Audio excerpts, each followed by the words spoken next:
পাকুয়াহাট সাংস্কৃতিক মঞ্চের পক্ষ থেকে বসন্ত উৎসবের আয়োজন করা হলো।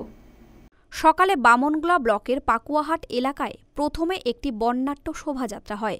পরে আনন্দ নিকেতন মহাবীর উচ্চ বিদ্যালয় প্রাঙ্গণে একটি সাংস্কৃতিক অনুষ্ঠানের আয়োজন করা হয়। বসন্তের নানা গানে ও নৃত্যে বিদ্যালয় প্রাঙ্গণে এক মনোরম পরিবেশ তৈরি হয়। এরপর ওই সাংস্কৃতিক মঞ্চের ছাত্রছাত্রীরা একে অপরকে রঙিন আবির মাখিয়ে দিনটিকে রঙিন করে তোলে।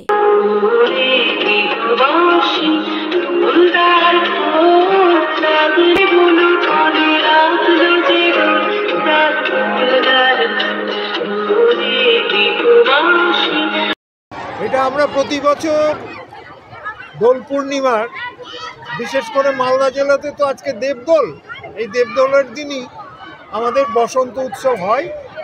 আমরা সকালে পাকুয়াহাট ডিগ্রি কলেজ থেকে একটা প্রভাত ফেরি বের করি।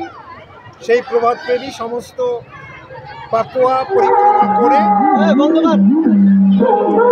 পরিক্রমা করে পাকুয়াহাট আনন্দ নিকেতন মহাবীর উচ্চ বিদ্যালয়ে এসে সমবেত হয়। এখানে আমাদের কিছু অনুষ্ঠান হয়, যারা ছোট ছোট বাচ্চারা, ছোট ছোট ছেলে মেয়েরা